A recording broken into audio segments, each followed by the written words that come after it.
My dear students, today we are study zoology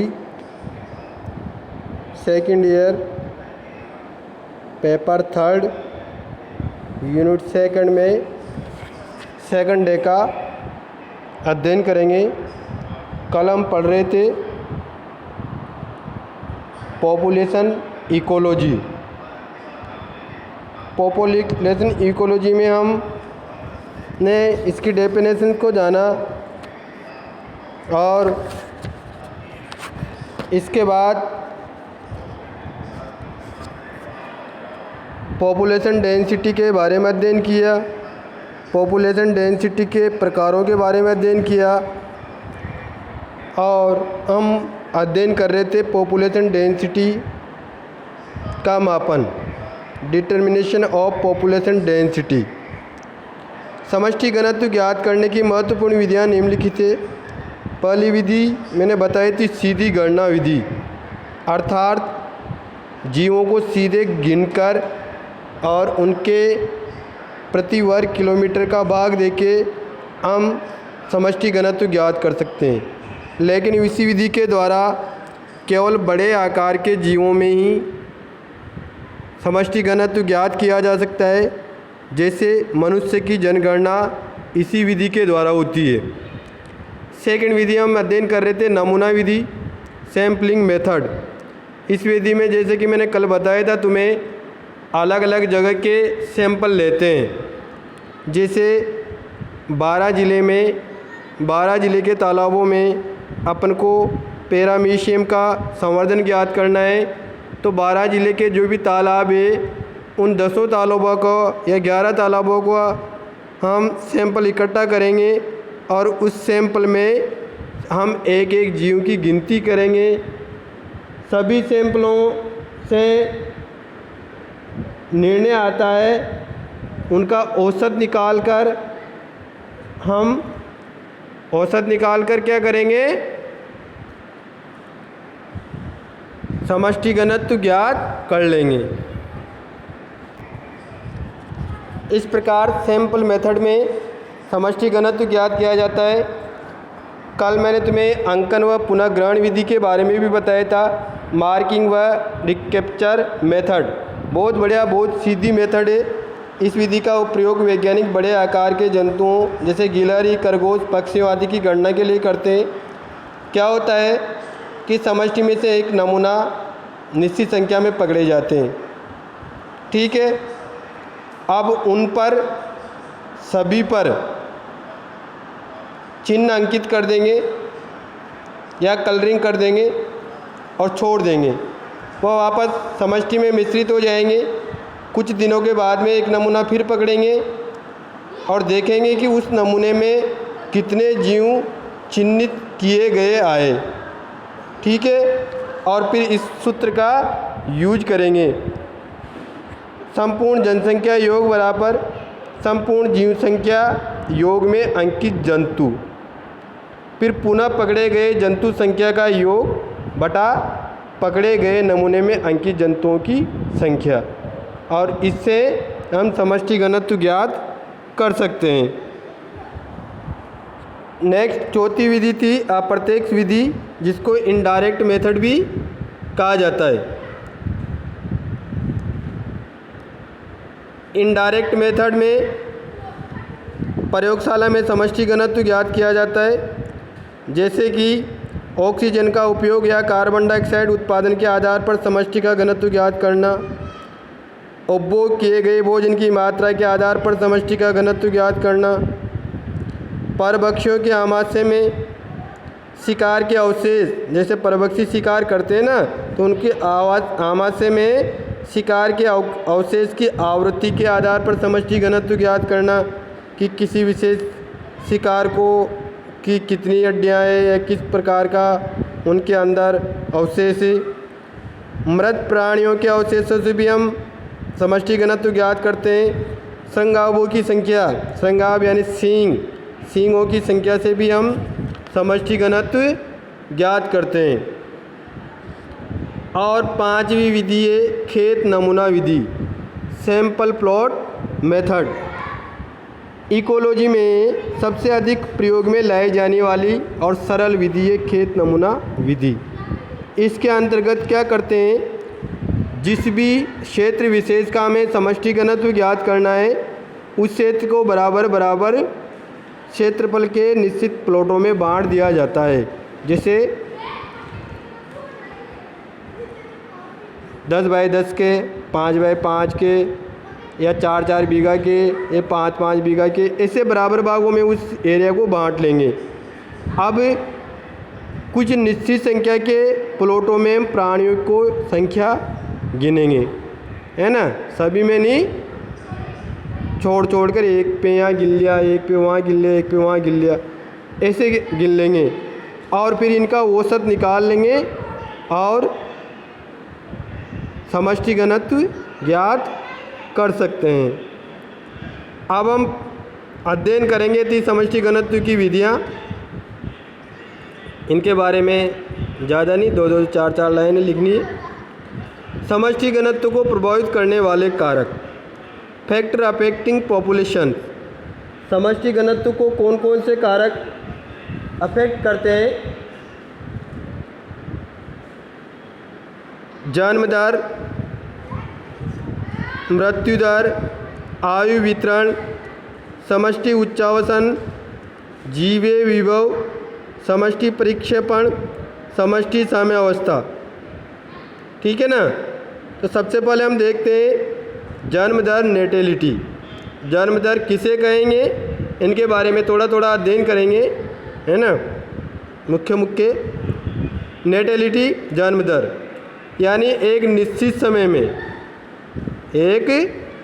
समय में किसी समष्टि द्वारा उत्पन्न नए जीवों की औसत संख्या को उस समष्टि की जन्म दर कहते हैं। जैसे एक दिन में पैदा होने वाले 12 के बच्चों की संख्या, एक महीने में पैदा होने वाले 12 में बच्चों की संख्या, मतलब निश्चित समय, एक दिन कि 1 घंटा कि 1 साल, निश्चित समय में जितने बच्चे पैदा होंगे उस समय के अनुसार वो वहाँ की जन्म दर होगी। ठीक है ना। सूत्र है B/T, B यानी बोर्न यानी जन्मे प्राणियों की संख्या, T बाई समय। ठीक है ना, B/T। ये जन्म दर भी 2 प्रकार की होती है, अधिकतम जन्म दर और वास्तविक या पारिस्थितिक जन्म दर। अधिकतम जन्म दर मैक्सिमम बर्थ रेट या संभाव्य जन्म दर potential birth rate. Potential birth rate अधिकतम जन्म दर में क्या होता है, सभी जीवों में अधिकतम जन्म दर की क्षमता पाई जाती है। प्रत्येक जीव में बच्चे पैदा करने की क्षमता अधिकतम होती है, अर्थात अनुकूल परिस्थितियों में जीव अधिक से अधिक जीव उत्पन्न करता है। ठीक है ना। जीवों की बात कर रहा हूँ मैं, मनुष्य की बात नहीं कर रहा, है ना। मनुष्य में भी पाई जाती है, लेकिन मनुष्य में दिमाग भी पाया जाता है, वह सीमित संख्या को सीमित कर सकता है। लेकिन अदर जीवों में उनकी अनुकूल परिस्थितियों में वे अधिकतम बच्चों को जीवन देते हैं, जन्म देते हैं, जैसे पक्षी हो, रेप्टाइल्स हो, वगैरह वगैरह। ठीक है ना। और सभी जीवों में निश्चित होती है, पर प्राकृतिक स्थिति में अधिकतम जन्म दर संभव नहीं है, क्योंकि 100% अनुकूल परिस्थिति पाना संभव नहीं है। बच्चों को कोई खा जाता है, मर जाते हैं, तूफान में नष्ट हो जाते हैं, घोंसलों के नष्ट होने से नष्ट हो जाते हैं, तो मतलब संभव नहीं है अनुकूल परिस्थिति 100%। लेकिन प्रयोगशाला में ये परिस्थितियाँ उत्पन्न की जा सकती है, अधिकतम जन्म दर को पाया जाना संभव है। सेकंड है वास्तविक एक्चुअल या पारिस्थितिक जन्म दर, ecological birth rate. Ecological birth rate में सामान्य परिस्थितियों में जीवों द्वारा उत्पन्न व्यष्टियों को वास्तविक या पारिस्थितिक जन्म दर कहते हैं। सामान्य परिस्थितियों में प्रकृति में कई प्रतिकूल कारक भी उपस्थित होते हैं, अतः संभाव्य जन्म दर संभव नहीं है। ये मान एक समष्टि के लिए निहित होता है, लेकिन वास्तविक या पारिस्थितिक जन्म दर संभव होती है, जिसका कि सूत्र हमने पढ़ा है जन्म दर बटा बराबर B/T। ठीक है। किसी भी निश्चित स्थान पर निश्चित समय पर जन्म निम्नलिखित कारकों के द्वारा प्रभावित हो सकती है ना। मोटे तौर पे मैं तुम्हें बता दूं, लिंग अनुपात, सेक्स रेशो, है ना। अगर लिंग अनुपात सही रहेगा तो जन्म दर भी सही रहेगी। प्रजनन की दृष्टि से परिपक्व प्राणियों का आयु अनुपात, मैच्योरिटी की दृष्टि से, रिप्रोडक्शन की दृष्टि से मैच्योर प्राणी का अनुपात सही है या नहीं है, इस पे भी बच्चों की संख्या, जन्म रेट निर्भर करेगी। जन्म दर पर भी निर्भर करेगी। पारिस्थितिक परिस्थितियाँ जैसे घोंसले बनाने के स्थान का अभाव, मैटिंग साइट का अभाव, विपरीत मौसम, भोजन की कमी, प्रतिकूल तापक्रम आदि। परभक्षिता व परजीविता जैसे दूसरे जीवों के द्वारा खा लेना या जन्म लेने वाला जीव दूसरे के ऊपर डिपेंड करना, ये सभी मैंने तुम्हें पहले भी बता दे, है ना। उपयुक्त सभी कारक एकल या संयुक्त रूप से जन्म दर को प्रभावित करते हैं। इस प्रकार जन्म दर में वृद्धि या घटना सीधे समष्टि को प्रभावित करती है। जन्म दर में वृद्धि समष्टि में वृद्धि करती है, जबकि जन्म दर में कमी समष्टि में कमी करती है।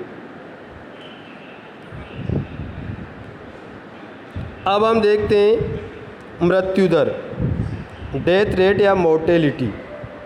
सेम परिभाषा है, यहाँ मृत्यु के लिए बोला गया है, वहाँ जन्म के लिए बोला गया था। एक निश्चित समय में समष्टि में मरने वाले जीवों की संख्या मृत्यु दर कहलाती है। ये भी वातावरण द्वारा प्रभावित होती है। मृत्यु दर में वृद्धि समष्टि की संख्या को कम करती है, वहीं मृत्यु दर में कमी समष्टि में वृद्धि करती है। जन्म दर के समान ही मृत्यु दर भी दो प्रकार की होती है, न्यूनतम मृत्यु दर या संभाव्य मृत्यु दर, मिनिमम या पोटेंशियल मोर्टेलिटी, और सेकंड है पारिस्थितिक या वास्तविक मृत्यु दर, इकोलॉजिकल या एक्चुअल मोर्टेलिटी। मृत्यु दर का सूत्र था D/T, D मरने वाले जीवों की संख्या और T समय। न्यूनतम मृत्यु दर या संभाव्य मृत्यु दर किसे कहेंगे? आदर्श या असीमाकारी परिस्थितियों में जीवों की मृत्यु। यह मृत्यु आयुकाल, लॉन्गेविटी या ओल्ड एज के कारण होती है, मतलब बिना किसी बीमारी के स्वाभाविक मृत्यु हो, वह न्यूनतम मृत्यु दर संभाव्य मृत्यु दर में आती है।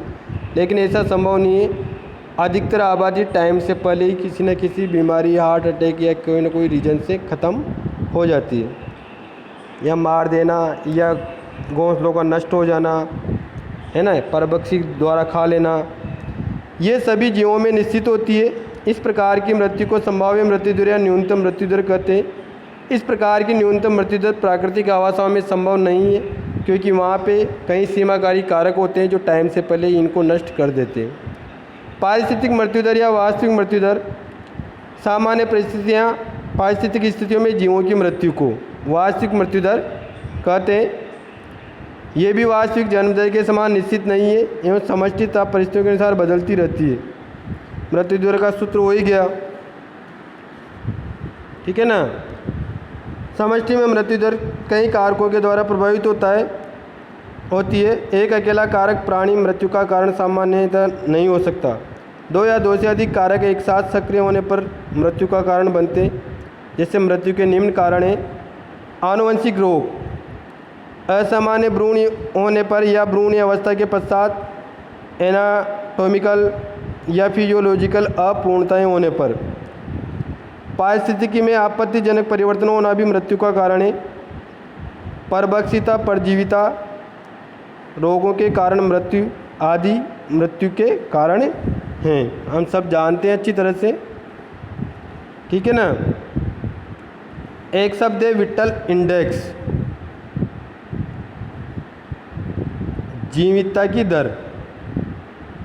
इसका ये सूत्र भी यही है और परिभाषा भी यही है, जन्म दर व मृत्यु दर के अनुपात को, जन्म दर व मृत्यु दर के अनुपात को विट्टल इंडेक्स कहा जाता है। अंश में बर्थ आता है, डाउन में डेथ आता है। ठीक है, अब यदि जन्म दर और मृत्यु दर समान है तो समष्टि स्थिर बनी रहती है। ठीक है, और जन्म दर मृत्यु दर से अधिक है तो समष्टि की संख्या वृद्धि करती है, समष्टि में धनात्मक वृद्धि होती है। और यदि मृत्यु दर जन्म दर से अधिक है तो सोच लो आप, वृद्धि समष्टि में कौन सी होगी? नकारात्मक, अर्थात समष्टि में वृद्धि नकारात्मक होगी। ठीक है ना, ये इस विट्टल इंडेक्स के द्वारा हम मान सकते हैं, इसको डिफाइन कर सकते हैं। ठीक है, आज के लिए बस इतना ही। नेक्स्ट हम कल पढ़ेंगे और इनको घर पे जाके पढ़ना, अच्छी तरह से सुनना।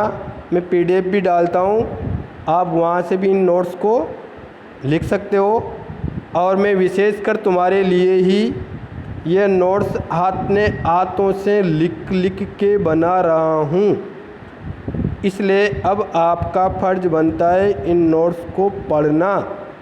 ठीक है, ओके, थैंक यू।